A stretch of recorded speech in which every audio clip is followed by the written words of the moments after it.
एक शादीशुदा जोड़ा था। शादी होने के कुछ सालों तक तो सब ठीक चल रहा था। वे बहुत खुश थे, लेकिन जैसे जैसे समय बीतने लगा, इन पति पत्नी के जीवन में खुशियां कम होने लगी और उनकी जगह झगड़े, निराशा और दुख ने ले ली।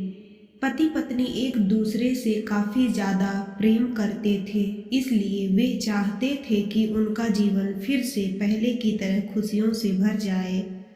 दोनों अपना जीवन पहले की तरह बनाने के लिए कोशिश करने लगे, लेकिन उनकी लाख कोशिशों के बावजूद उनका जीवन वैसा नहीं हो पा रहा था जैसा वो चाहते थे।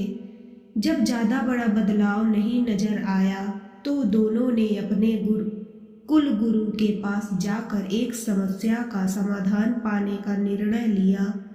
वे अपने कुल गुरु के पास पहुँचे और उन्हें अपनी समस्या के बारे में विस्तार से बताया। उनकी बात अच्छे से सुनने और समझने के बाद कुल गुरु ने उन्हें एक उपाय बताते हुए कहा कि अगर आप दोनों किसी ऐसे जोड़े को खोज लेते हो जो संपूर्ण रूप से खुश है, तो उसके कपड़े का एक टुकड़ा ले लेना। बस उसी दिन से आपका जीवन बदल जाएगा और आपको वैसा जीवन मिलेगा जैसा आप चाहते हैं।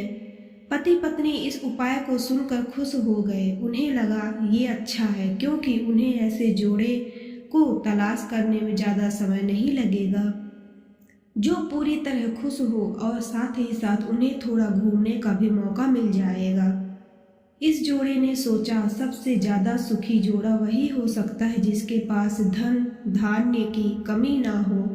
इसलिए उन्होंने सबसे पहले अपने राजा और रानी को मिलकर उनसे पूछना बेहतर समझा कि क्या वो संपूर्ण रूप से भी खुश हैं या नहीं। दोनों ने किसी तरह राजा और रानी को एक बार उनसे मिलने के लिए राजी कर लिया। जब ये दोनों राजा रानी को मिलने गए, तो उनका काफ़ी अच्छे से स्वागत किया गया और खाने पीने को भी अच्छे से अच्छा खाना खिलाया गया। वे दोनों राजा रानी के साथ में बैठे थे। तब मौका देखकर उन्होंने राजा रानी से पूछ लिया कि क्या वो अपने जीवन में खुश हैं। राजा रानी दोनों ने कहा, हाँ बिल्कुल, वे दोनों जीवन में खुश हैं।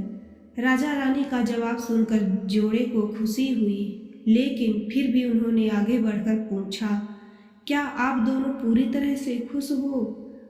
यह सवाल सुनकर राजा रानी के चेहरे पर थोड़ी सी उदासी छा गई। राजा ने कहा, हालांकि भगवान ने हमें जीवन में हर वह वस्तु दी है जिसकी जरूरत होती है, या यूं कहूँ कि जरूरत से ज़्यादा ही दी है, लेकिन एक संतान सुख अब तक हमें नसीब नहीं हुआ। राजा का जवाब सुनकर जोड़े को पता चल गया कि वे संपूर्णतः सुखी नहीं हैं। उन्होंने अपना सफ़र आगे जारी रखा।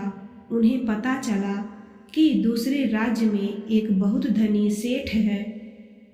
इस सेठ के पास धन दौलत के साथ साथ बाल बच्चे भी थे, इसलिए उन्होंने उनसे जाकर पता करना चाहा कि क्या वह पूर्णतः सुखी हैं या नहीं। उनके घर पर एक दो दिन रहने के बाद यही सवाल उनसे पूछने पर सेठ और सेठानी का कहना था कि वह सब कुछ होते हुए भी वह पूर्ण रूप से सुखी नहीं है, क्योंकि उनके 4-5 बच्चों को संभालने में उनका पूरा वक्त चला जाता है और उन्हें अपने जीवन में बाकी सुख भोगने के लिए समय ही नहीं बचता। पति पत्नी का जोड़ा वहाँ से भी निराश होकर निकला।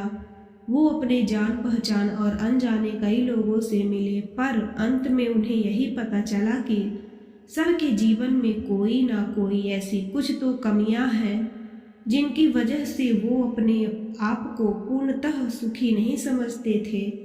अंत में पति पत्नी एक किसान दंपत्ति से मिले जो दोपहर में खेत में काम करने के बाद खाना खाने के लिए बैठे थे।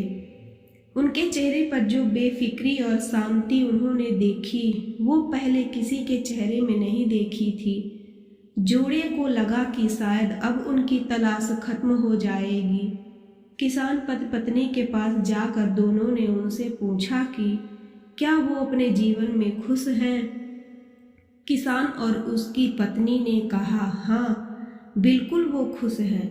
जोड़े ने किसान से अपना अगला सवाल भी किया कि क्या वो जीवन में पूर्णतः खुश हैं?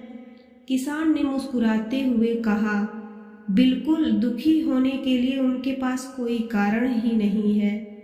ऐसे ही हर तरह के सुखी दंपत्ति की तलाश कर रहे जोड़े ने जब खुश होकर अपने सफर और कारण के बारे में बताते हुए किसान से उसके कपड़े का एक टुकड़ा मांगा, तब किसान चिंतित होकर बोला कि अगर उसके पास एक से ज़्यादा कपड़े होते तो वो जरूर उन्हें अपना कपड़ा फाड़ कर दे देता।